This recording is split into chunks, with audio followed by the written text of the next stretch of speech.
The NFL playoffs are better with FanDuel because right now new customers can bet $5 and get $200 in bonus bets, guaranteed. That's $200 in bonus bets, win or lose.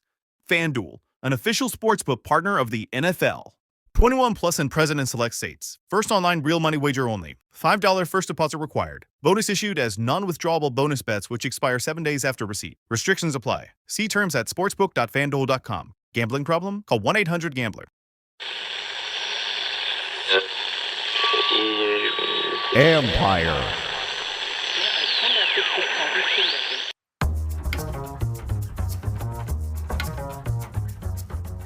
Hey babies, hey babies, hey babies, hey babies. Hi everyone, hi everyone, hi everyone. Big preview show of the wild card game between the Commanders and Buccaneers today. My two Ampire media colleagues, the one and only John Keim from ESPN. John Keim reported us. His weekly visits will be up in a second. You're going to hear from Ben Standig, too, from The Athletic, as we all just share our thoughts on the first playoff game here in 4 years. Obviously, it's down there, not here. And what everyone kind of thought about where this team would be, the expectations of where they are now, and what to think about on Sunday. So let's start with John Keim. Time now for our weekly visit with ESPN's John Keim, the John Keim Report. And this is a new one. We haven't done this since 2021. There's a playoff game coming this weekend. Now, we've known about this, John, for a few weeks now, but it still feels really fresh, really new. Did you see this coming this year? I had him at 12-5. I'm not sure what you had him at, but no, listen. Now, I will say, so you go back to the beginning of the year, I think I had him at 7 wins. And it was more, I thought they would be better because you just were around them. You kind of felt like this is a better organization now. It's a better team. But, I thought Jane Dans would be good, but when? And then I thought this team would get better, but when? And so there were so many unknowns for us at that time. So I kind of started as a baseline of 7, but I wasn't sitting there thinking 12, best case scenario, they could win 12 games. You thought well, if they go really well and this kid's really good, could they win 10 games? And then as the season got going, you're like, well, they got a shot at 12 because you saw the schedule, you saw how they were playing against teams. And so it's then it became a chance, but at the beginning of the year, no way. And this has been, and you and I have talked about this.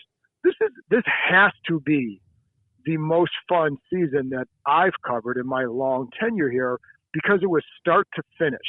Robert's year in 2012 became fun at the end, and it was interesting because of the style of play they were using, but they were 3-6 at one point. This is the first time I've covered a team that from start to finish was pretty good.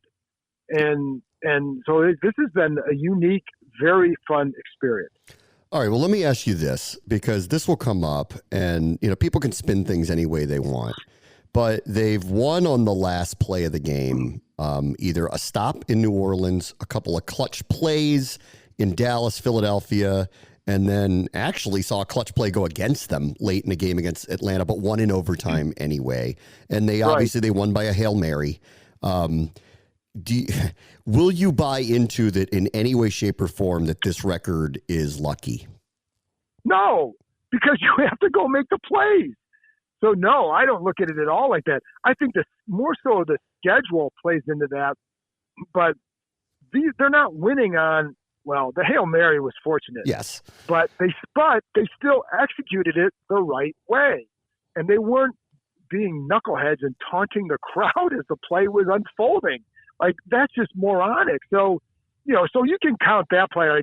The Hail Mary is that's the first time we've seen one. Well, that's worked for them. The Denver got one on them years ago in Denver. But, so no, I don't think that's luck. I think I can make a strong case that what they've done is it's strong preparation for certain moments. To be able to drive down like that, if you're consistently doing that, it's not luck. Yeah. The Hail Mary, you can write that off as that was a rare occurrence. The other stuff is, to me, preparation for situational stuff. It's about having a really good young quarterback. And then last week, a good backup quarterback and guys who believe. Yeah. So no, I don't view that as luck at all. Now I will say, can you make the case, well, you're not going to win like that every year? Well, yeah, you don't. But they have this year because it's what they needed. Maybe next year they're a little bit better and don't need that. Maybe they get a stop against Atlanta and you don't need that. Yeah. But, so that's not where they're at. You give them the ball last, how many teams are going to feel comfortable? Nobody. And nobody should. Right. And we're finding this late in the season that there are teams and some coaches openly saying we don't want to give them the ball back. And like that's new around here for sure. So that's not about luck. That's about number 5. And also I think a coaching staff that's done a good job with situational football. Yes. And so, no, I honestly, Bram, I'd be more surprised if they didn't come through in those situations. Now, like, for example, against Atlanta, they got the ball back late and they did come through. I was like, wow, I was expecting him to go down and score. So did I. Because that's the exit. So, because it's not just this stretch. I mean, they did it against Cincinnati, not in the 2 minute, but in a late game situation. They did it, they drove down against the Giants. I mean, it's been a handful of times this year where they've done that. Yeah. So, you just expect it, but to me, it's not luck. It's just, if they played a little bit better in other parts, they wouldn't need that. But they are good in those situations. Yeah, I think, oftentimes, too, that we say this about a lot of different things. If you don't say their name, then they're actually doing a good job. And Dan Quinn is part of this. Like, it's clear as day. He's done a terrific job with this team. Yeah. But it's in these situations, and I've wanted to kind of shed light on it recently, too. Matt Eberflus was fired partially because the Bears didn't play very well, but also they made some late game decisions that were preposterous, right? And like the one on Thanksgiving was ridiculous, and then they had another one, a subsequent one. It was just horrible, and they got fired over these things. Raheem Morris a couple weeks ago against this team, for both halves, for some reason, did not handle it very well. These time management things come up, and oftentimes it leads to either you blow a game because you don't handle the clock well. And that's why I've wanted to shed light on, we're not saying this about this group. Like, their operation is very buttoned up. They know what they want to do. Go look at the end of this last game with their backup quarterback. He makes an incredible play. Now they're in a scramble drill. They know to get to call the timeout, to get to the line, to call a play. If it's in bounds, you're going to spike the ball. This is the next play with no timeout. Good teams execute and don't get overwhelmed by the moment. And if there's a lot of things that Quinn has brought to the table here, obviously a buy-in, chemistry, but that too. And I think that's where the luck part doesn't exist. They have guys that are executing, and they got an infrastructure that is ready for these moments. Yeah, well, I think so. In training camp, I remember even noticing that they spent way more time on situational stuff than I'd ever seen.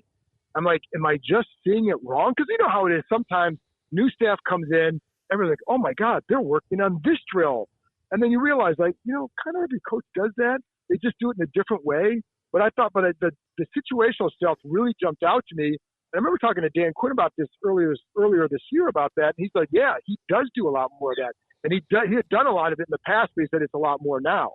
And I also think the other part of that, Bram, too, is Cliff Kingsbury.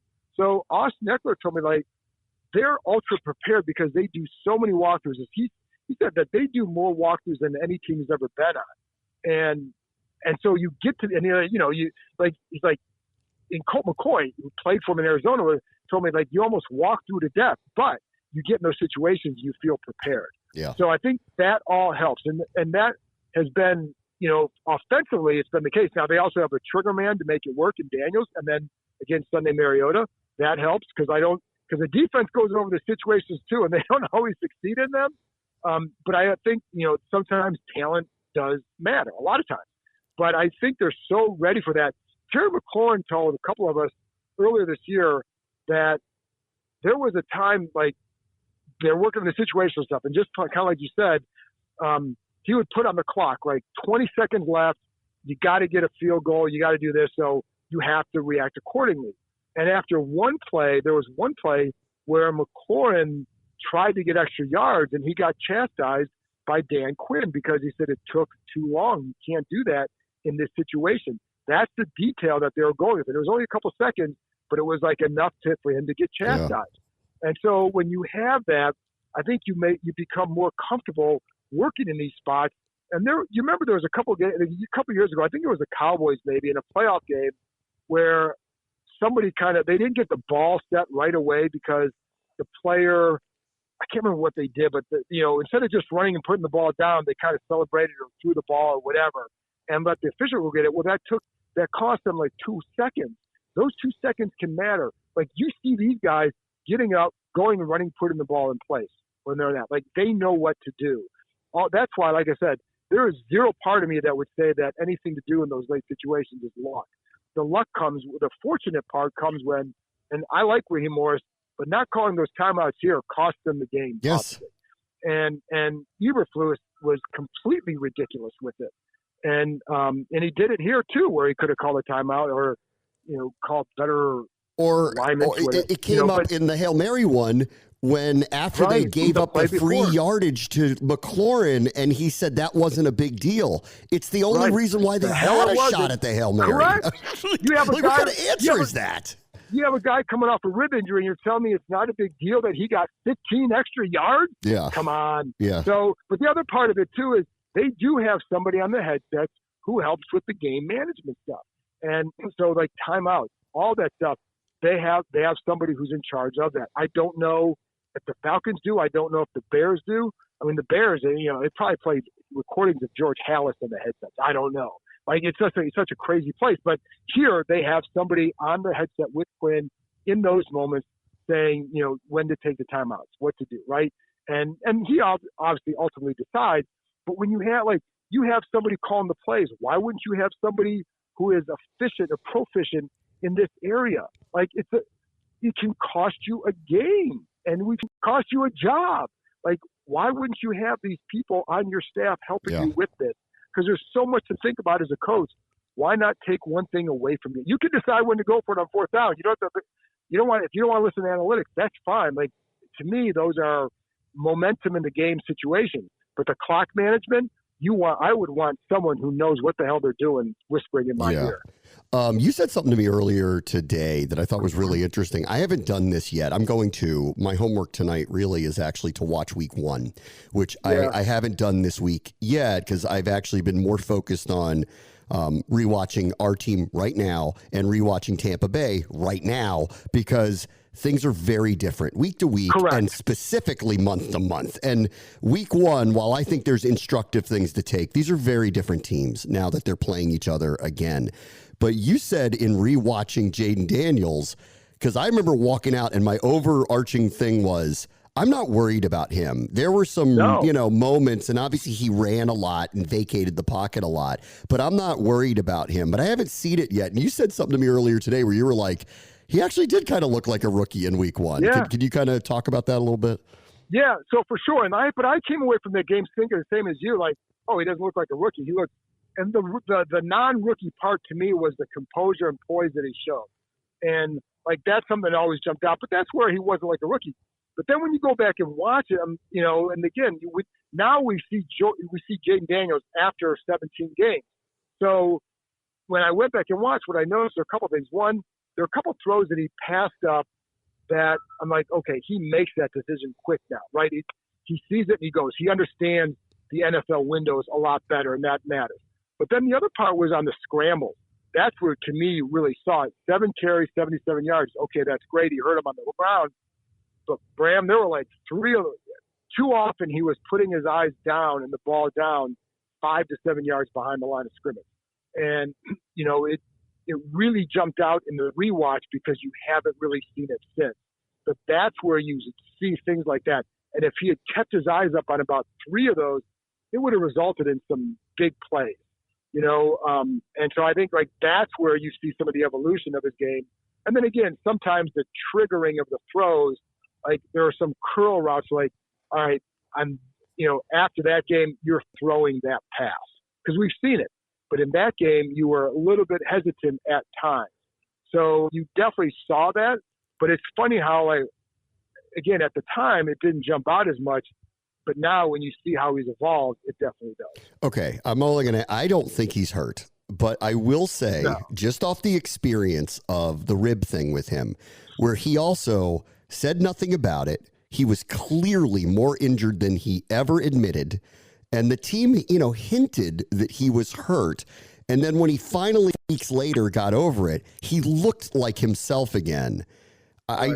Him poo-pooing it, saying there's nothing wrong, Are you fairly certain that that is the case heading into this weekend?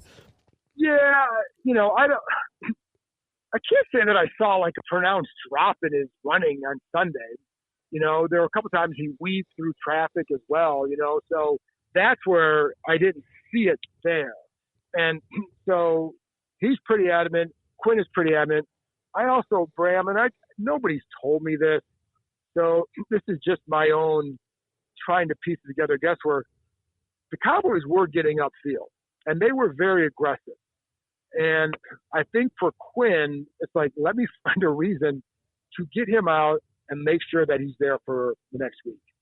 And, and you have a quarterback who can move and get away from that, who, can still make plays and help you win. So there may have been some of that, and it's just like, all right, let's not even risk it. But I don't get the sense at all that he's like hurt or anything. Okay. Yeah, because last week was really curious, obviously. But Dallas did a good job against him in the first game too. Like, yes, they did. Rush, yeah, they did. That was the two worst games. The worst games he's had have been against Dallas. That's right.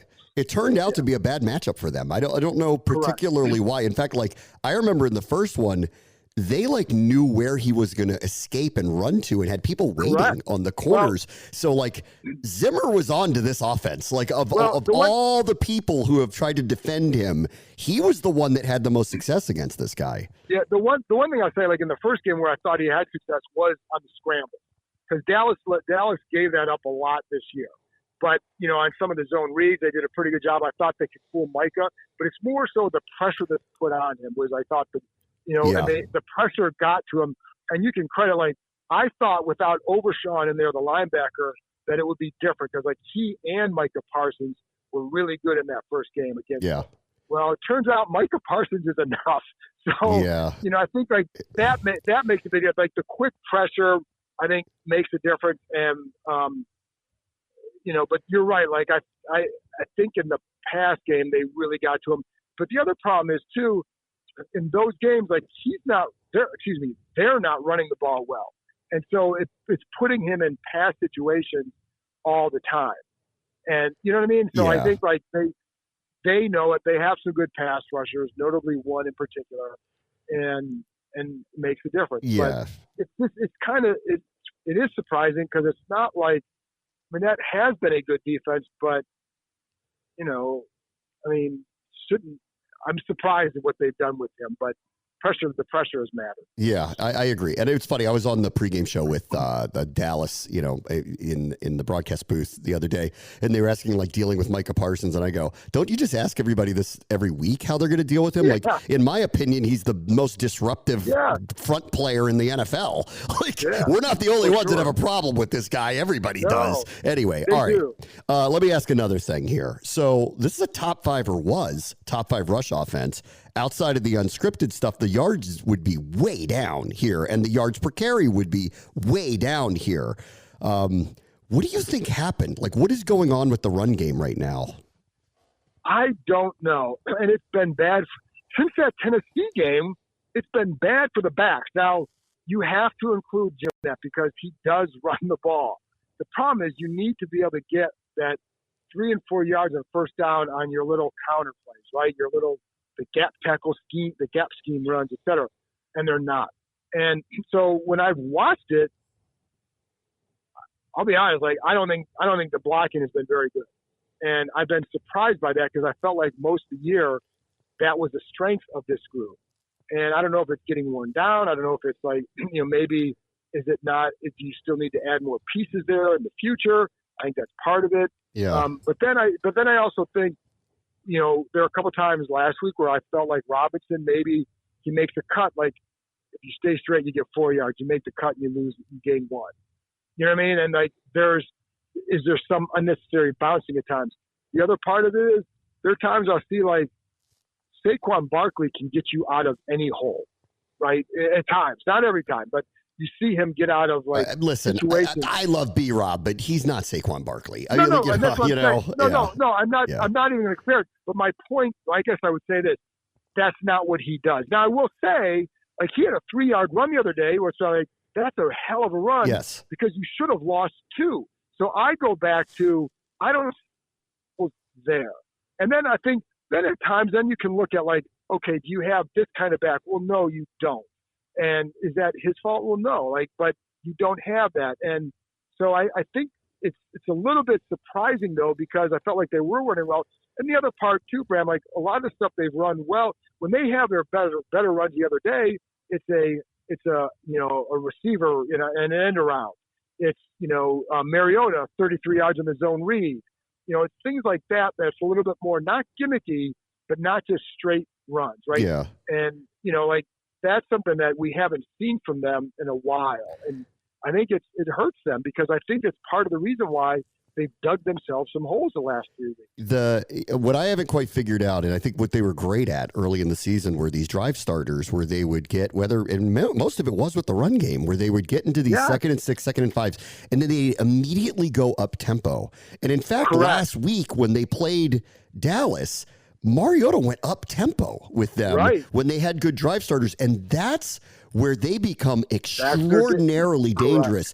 They've had a lot of pre-snap penalties. They've had holds, incompletions. Like the drive starters haven't been there. And when they get into 2nd and 10 or worse, they have a real hard time getting out of it because I think they're most comfortable when they're just moving. I 1,000%, and you're right. I agree with that. Like it's noticeable when they do that because that's the energy they want to play with for sure. But yeah, I mean the pre-snap, not just the penalties have killed them, and he just killed them. And it was, but then early in the year in the red zone, again, whether the one game was the Giants, where it's just like where that game should have been a blowout, and it wasn't because of all those penalties in the red zone. But yes, overall that's a problem. And but yeah, I think in going forward they have to get a more consistent run game. It's not going to happen this year. And I don't know that it's going to happen Sunday. I think if you can get, like, from your back, if you can get 3.5 yards a carry consistently, they'll be happy, especially against this front, because all you need to do is stay ahead of the chain. I think the other thing is, though, as you know, a lot of these coaches, they'll look at, like, they run these RPOs. Well, that's a one-pass option. So it may result in the pass, but the run is called, but it still results in hard. So, okay, all you want, the quick throws it's just the extended handoff situation. But I think ultimately, though, you've got to be more consistent in the run game. We all know that, whether it's, and I do think this is an off-season conversation, but upgrading your offensive line wherever you can.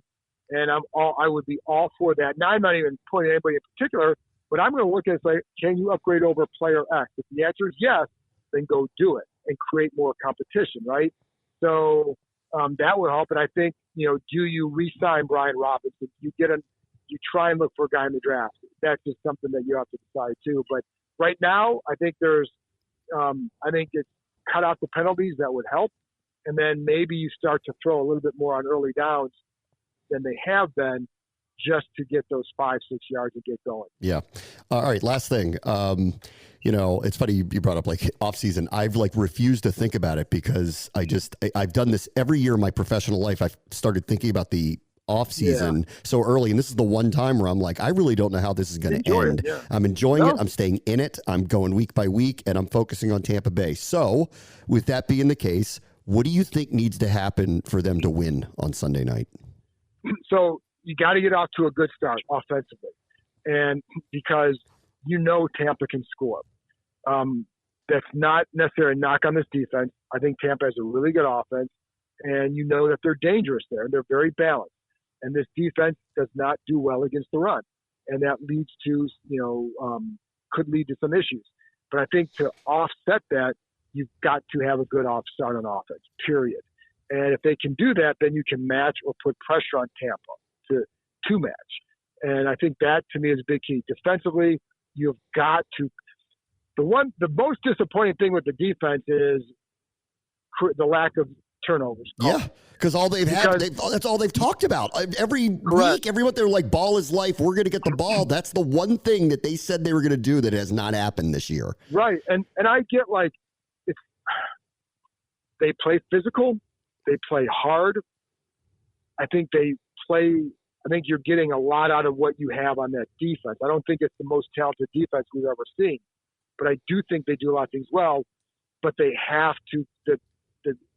The ability to create turnovers has been an issue, and if you don't get one or two in this one, I think you're in trouble. Now, we know that Tampa will turn it over. Baker will throw a pick. But if he has 4 touchdowns and 1 pick, he's probably happy. 2 touchdowns and a pick, you have a chance. And I think, in the first game, St. Juste almost has a pick in that one. Remember there was an out route, I think, to Evans. He almost gets that. So he's going to give you a chance.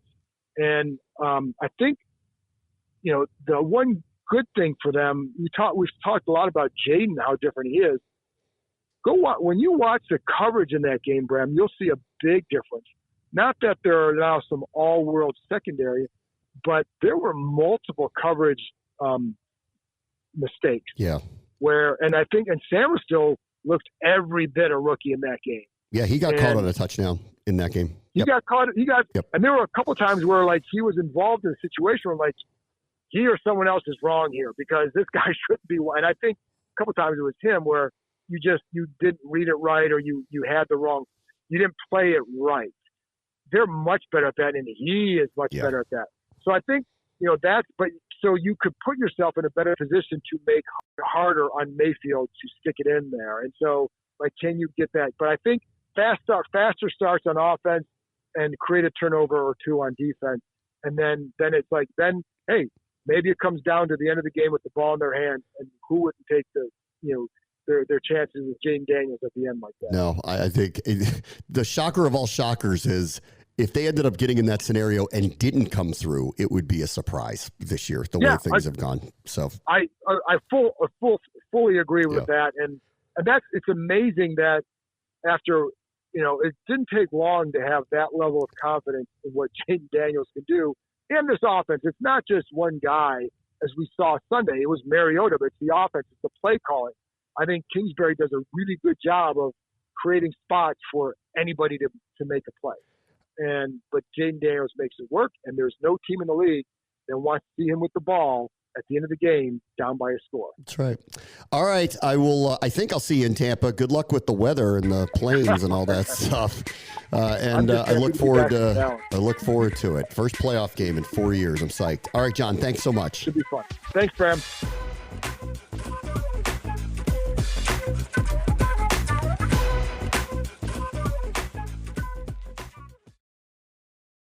This episode is brought to you by Amazon. Sometimes the most painful part of getting sick is the getting better part. Waiting on hold for an appointment, sitting in crowded waiting rooms, standing in line at the pharmacy, that's painful. Amazon One Medical and Amazon Pharmacy remove those painful parts of getting better with things like 24/7 virtual visits and prescriptions delivered to your door. Thanks to Amazon Pharmacy and Amazon One Medical, healthcare just got less painful. This episode is brought to you by Unstoppable. Discover the inspiring true story about Anthony Robles, who defied every expectation to become a national wrestling champion in Unstoppable, a new original movie from Amazon MGM Studios and director William Goldenberg, evoking the excitement and camaraderie of classic sports dramas and thrilling wrestling matches. Unstoppable features an all-star ensemble cast, including Jarrell Jerome, Jennifer Lopez, Don Cheadle, Michael Pena, and Bobby Cannavale. Unstoppable is streaming exclusively on Prime Video January 16th.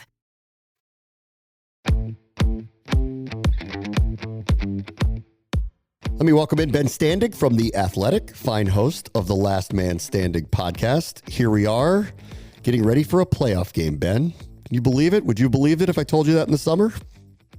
Oh, I mean, considering the opponent, I've been saying all week, if I told somebody that week one, after they get, kind of one-sided loss to Tampa, that this will be happening, you would have to ask me to, raise my meds or see a therapist or something, because there's no possible way that this was going to be happening.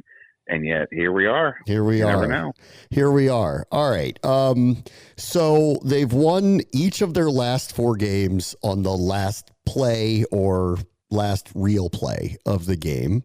One, they got a stop on a 2-point conversion. Twice they scored with under 10 seconds left to take a lead. And the other actually went the wrong way late, but they get the ball in overtime, hold the ball, go down the field, score, win. On any level, do you think that they have been lucky to get the record that they've gotten to?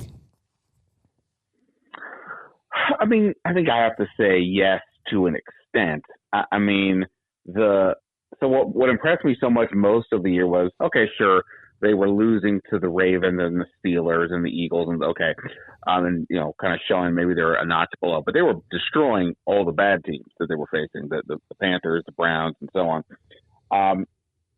But the array of random backups that they've faced the last, weeks and weeks, it's been kind of remarkable. Yet they haven't been blowing some of these teams out necessarily, but they keep finding ways to win. Obviously, number 5 has so much to do with that. Yeah. But that's the weird thing about this. Each game, I'm like, wow, what a play, what a drive, what a something. And yet you're like, well, wait a minute, they just they barely hung on to beat the Saints. The Falcons starting a quarterback in the second start. They had to rally there last week. I mean, Trey Lance, didn't look good, but they were moving the ball. How are these things happening? And yet they keep finding ways to win. So I don't know that they're like neutral field. You're playing the other playoff teams, how they would fare per se, but they just find ways to win. So there is a little bit of luck going on here, but I'm not going to discount. You still have to find a way to win, and they've been obviously doing that. So, all right. So they have this season. It's 12-5. I think this is such a broad question. It's going to take you forever to answer it. I already know asking it. Why do you think they were this year? To what do you attribute the success to? Well, I'll just sort of try to narrow it to two things. One, obviously, Jaden Daniels. It's going to be fascinating, to watch where his career goes, and you never can assume anything. But if you told me right now he's the best quarterback in the NFC, I wouldn't tell you that's nuts. I mean, I constantly kept making the argument that they should not go out and spend a ton of money to get a second receiver. I think it's bad asset allocation. But the reason you can get away with that thinking is if you have a quarterback that can erase mistakes, if you have a quarterback that can elevate the players around him, this is still not the most talented of offenses in terms of this player talent. That is the ultimate game changer. And in this year, he has shown this time and time again. So I think just, and then there's the confidence that comes with knowing he's there, right?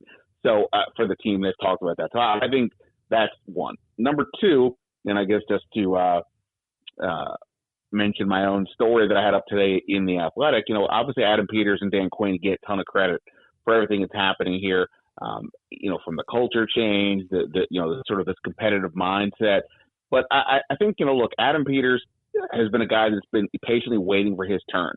And it would have been easy for him with all the hype he got, all the accolades. He did a good job with San Francisco to come in and say, this is my show. I'm running this thing. Get out of my way. He didn't do that. The point of my story was that he listened to Dan Quinn, the guy he hired. He listened to him to say, it's not about just what I think is the best or what the players I think are the best players. It's the best players for this guy to get the job done. And Dan Quinn understands simultaneously that it's Adam Peters' call on, the players in terms of the roster and things like that. But they have worked really, really well for Quinn to express what he's looking for, he and his staff, and then Peters and his staff to go out and find them. And, they lost track at this point of how many new guys they brought in. You really can't point to more than like one or two at most who just did not help, who didn't contribute. And even the one saying one or two may be wrong, may be overstating it. Every guy came in. Maybe they weren't all Frankie Louvu or Robbie Wagner, but they all had positive roles. And that takes so much because it's not just finding the talent or the player. It's finding that the guy who can fit what Dan Quinn wants to do. And I think they've just done that so expertly this year. So to me, it's like sort of those two things. The quarterback who can make up for so many flaws and mistakes, and then the players around who are, for largely this year, have been pretty good about execution, concentrating, and working literally as a team in the ultimate team sport. Yeah. I want to go back to the receiver thing that you mentioned because everybody wanted them to either give all the money to Ayuk or now you'll see Devontae Devontae Adams, go get T. Higgins. You'll see these things. And I would just say, well, the top three teams in the AFC, and one of those three will be in the Super Bowl. None of them have top tier receiving cores. None of them. But they all have MVP caliber quarterbacks, all of them. Joe Burrow is very fortunate to have the receivers that he has, but I'm pretty much convinced that if he didn't have Chase and Higgins, he'd still be really good. So I'm with you on I think they need more receiving help, and this is all for next year, obviously. But I don't know that they need to go spend dollars on somebody. Like I don't feel that way about them. Not after seeing Jaden this year at all. Yeah, I mean, like I said, in general, this would be not be how I would, use my assets to build a team. I just think you got to kind of build as from the line out, a quarterback in the line, and then go from there. If you don't have a good, offensive line, it really doesn't matter if you have a receiver. Quarterback won't have time to get the ball, But yeah, that's the point. I mean, look, I'm not saying Jaden Daniels is Mahomes or Tom Brady, but go look at the receivers those guys had for a lot of their careers, and it's kind of random, but they are so good that they elevate these guys. And obviously, let's give Cliff Kingsbury a lot of credit for what he's done this year to make Jaden comfortable, to get guys open, to have a really dynamic play. That helps too. But yeah, I just think look, they need another offensive weapon somewhere. Sure. No doubt. They need more speed, period. But you can bring back Noah Brown, to serve as sort of that big bodied number two. Zacchaeus obviously has shown him to be really productive these last few weeks. The guy that had 10 catches last year, they're not necessarily the perfect guys, but with this quarterback, I think it's fine, but yeah, I have more talent, but it doesn't have to be a $20 million quarterback or receiver. All right, let's stay in the here and now. Outside of the unscripted stuff that Jaden is doing, or Mariota last week, honestly, too, what do you think happened to the Commanders' run game the last month? Well, I mean, look, they've obviously had some injuries, Biotish and Wiley have missed some time, things like that. But I think so much of this, so the last game before the bye week, they played the Titans. That's where they snapped the 3-game losing streak, and Brian Robinson had a huge day. They come back from the bye, and it's been nothing there. And I think the Titans, obviously, look, they got the number 1 pick in the draft, right? I mean, they're not good. They're not a good team. But since then, I think the loss of Austin Eckler has really hurt the situation. Brian Robinson is, he's done some good stuff for sure, but it's kind of more like where he's going between the tackles, kind of a deal. Eckler is the much shiftier player, and I thought that was a really good balance. You had the Mr. Inside, Mr. Outside type of deal. Without Eckler, they just, when Noah Brown goes out, you can't necessarily replace his size, but Zacchaeus could do a lot of things to help. The same with, Diambi or whoever. They don't have anybody in the backfield who can do what Eckler does, not close. I mean, nobody has his, dual threat abilities. Nobody has his, ability to, swerve and get away from guys. I just think taking that element off the field seems to have, made it a little bit easier for defenses to figure out kind of what to do. And I think also just the line has just simply not been as good in general, even expanding it to the pass blocking, Dan Quinn wanted, for this last game, they had 6 sacks. He sort of put 3 of them at least on Jaden for not getting rid of the ball, but he's getting pressured a ton. I think that, the matchup here with Tampa, right? The first game he ran the ball 16 times. The Atlanta game, I think he was about 6 of 2 highs of the year. The first time was because, first game, he's, figuring it out, whatever. This time was because he's like, look, the run game's going nowhere. I'm getting attacked by the pass rushers constantly.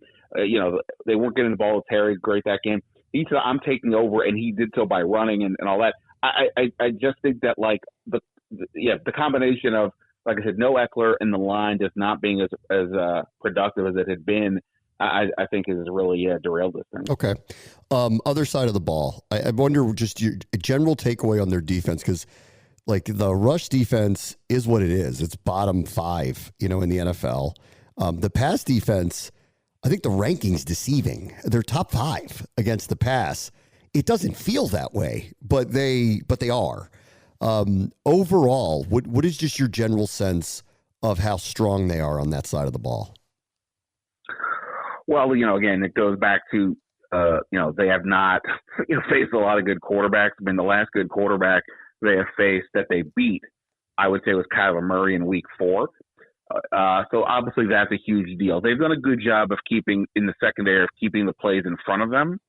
So I'll give them that much. But yes, it's incredibly deceiving. I think they're 30th in yards allowed on the ground a game, and 3rd or 4th yards allowed passing, we know that that's not really an accurate depiction of what's going on. But if you're able to run the ball, obviously it's a much easier deal, than it is to throw the ball down the field, especially when you have some lesser quarterbacks. So, I think they've had some guys that have had some pretty good years. Frankie Louvu, Bobby Wagner, Quan Martin, Mikey Sanders but the second cornerback has been a problem. The pass rush, they've had Fowler and Louvu get in, but by and large, it's not been particularly effective. And you can't even say John Allen being out was a massive factor in the run defense. They weren't doing great before he got hurt, and then it hasn't changed too much since he's been back. So I think it's slightly a house of cards, but I give them credit again. It's like I don't know how they're doing it, but they seem to be. I think they've done a good job of keeping the ball in front of them, not giving up too many of those, massive big plays down the field. And that's to force the other team to have to drive. And the longer you keep a drive going, eventually you're more likely to make a mistake. But it's not. It doesn't make it doesn't make me feel good to think, hey, they need a defensive stop here, or they got to like this week, stop Mike Evans, stop Bucky Irving, whatever. It feels that could be a problem, but again, they are what they are. Yeah. All right. Last thing. I agree. I think this matchup's tough. I mean, the Buccaneers come in actually with a top 5 rush offense, which is unusual for them, but they have it this year. Baker's been prolific, throwing all these touchdowns. We saw him in week 1, and I feel like week 1's eons ago, but still, it matters. And to your point, they haven't faced an offense that has a capable quarterback like this in a while. So I think it's a weird matchup, but I don't put anything past them because they just don't die and they don't lose. And if you give Jaden time, he wins at the end of the game. So to be in that position, what do you think needs to go their way to have a shot to win this weekend? Yeah, I mean, look, I think Tampa Bay, their defense is their numbers are the opposite of Washington. They're like 4th against the run, but they're, way towards the bottom against the pass. They've got a lot of injuries in the secondary, and I think between Jaden's mobility and be able to take off and run, but also the deep ball that he can throw, highly accurate all year, I think that's a place they can take advantage of Tampa. I think that they need to get off to a quick start. The offense has been slow out of the gate the last few weeks, and it's only because last week was Mariota playing quarterback, but the quarterbacks are able to drive them back in. So I think if they got to get off to a quick start, and look, you got to hope Marshawn Lattimore's playing, right? Obviously, because to deal with Mike Evans. If not, then this is going to be a very different conversation. But it looks like he's going to trending to play. So I think they got to to a quick start. Jaden's got to make some plays down the field. Don't be conservative, and they got to figure out a way to slow down the run. Baker's going to get. I think he's going to get, but you can't have them get the passes to the receivers and Bucky Irving running as effectively as he have. So. And then, beyond that, they just got to play sharper. They've had a lot more penalties of late. They haven't been nearly as efficient as they were earlier in the year, but, I think that's still in there. I think Tampa Bay's defense is beatable, but, they can't, I wouldn't want to fall behind again and have to say that Jaden's going to have to come back. At some point, that's just not going to keep working, I don't think. But I've been proven wrong before. Yeah. 5-game win streak, 12-win season, best record since 91. I think they've proven a lot of the doubters wrong to this point, so I'm not in the business of doubting them at this point. All right, you can read Ben's work in The Athletic and, of course, listen to his podcast, Last Man Standing. Thanks so much, Ben. Thanks, Bram. It's the start of the new year. Perfect time to get organized, set goals, prioritize what matters most. And for me, a top priority is my financial wellness, which feels more important than ever. And thanks to Rocket Money, my goals feel achievable. They show me all of my subscriptions in one place and help me easily cancel ones that I forgot that I've been paying for. Rocket Money also pulls together all of my spending across all of my different accounts so I can clearly track my spending habits and see where I can cut back. Rocket Money, it's a personal finance app that helps find and cancel your unwanted subscriptions, monitors your spending, and helps lower your bills so you can grow your savings. Rocket Money has over 5 million users and has saved a total of $500 million in canceled subscriptions, saving members up to $740 a year when using all of the app's premium features. So cancel your unwanted subscriptions and reach your financial goals faster with Rocket Money. Go to rocketmoney.com/game Game On today. That's rocketmoney.com/game on. rocketmoney.com/game on.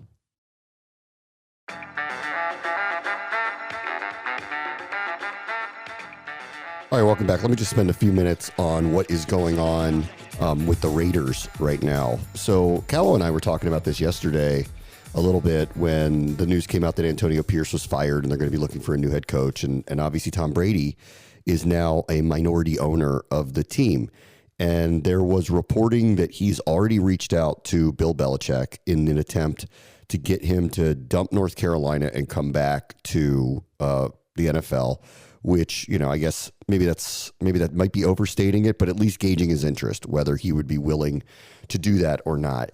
There was reporting out of, and I wouldn't even say reporting, actually, again, that would also be overstating it, out of some of the major media reporters, Richard Deitch, Andrew Marchand specifically, of the New York Post, who put out a piece that was a prognostication piece of things to look out for in 2025. And one of the things that he wrote was, not only do I not believe that Tom Brady will, see the end of a 10-year broadcasting contract with Fox, I believe, and this was his hot take of all hot takes, he won't be in the booth as of next fall, that he'll walk away from being the lead NFL broadcast color analyst for Fox with Kevin Burkhardt.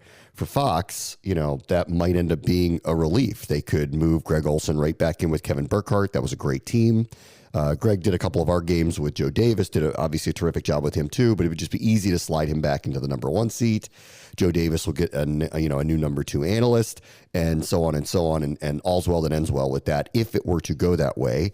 Obviously, keeping Brady in the booth is enormous name power for the football heads out there. He's not the smoothest, and some of his analysis is kind of duh.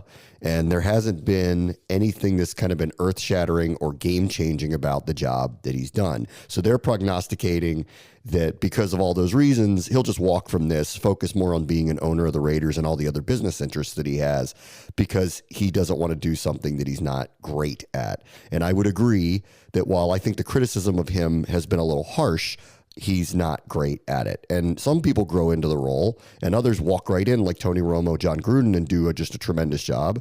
Others have been flops. Jason Witten comes to mind of like prominent players that came in and were flops on a very big stage.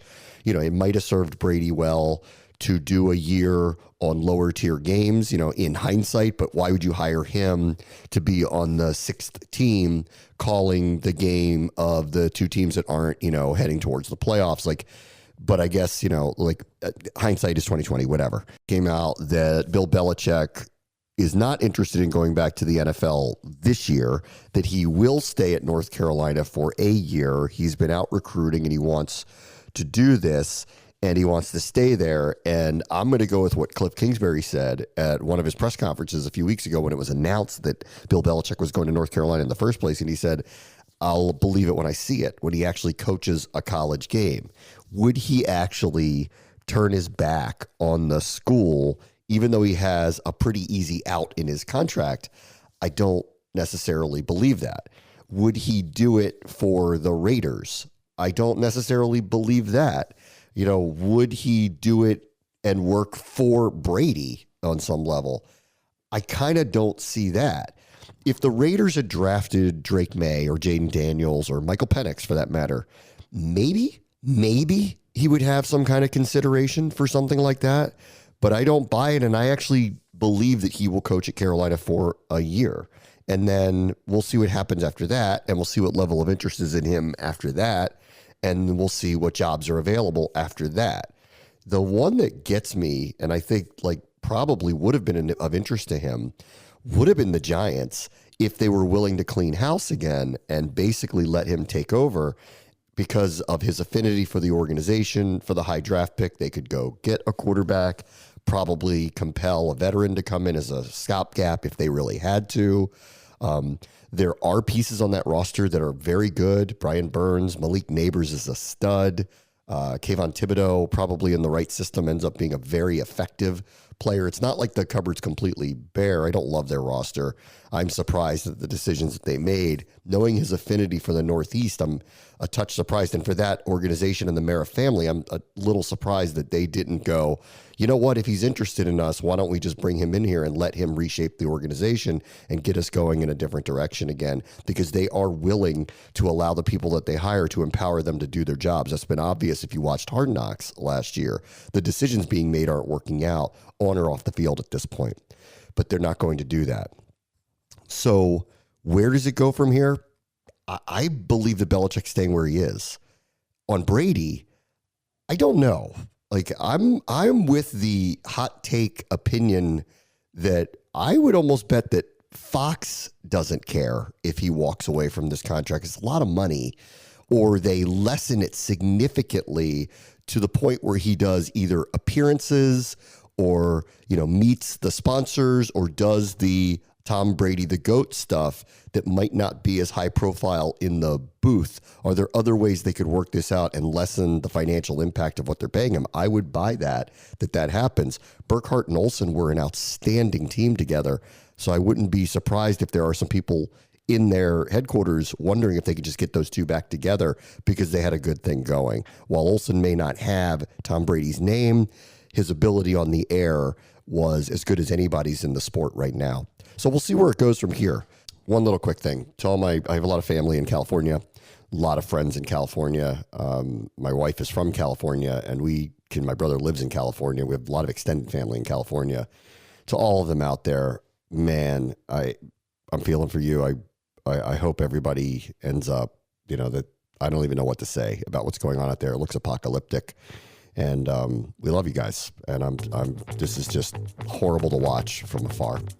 All right, everybody. We'll have a final preview of Commanders and Buccaneers tomorrow. Bram wants to show ESPN 630, the Sports Capital.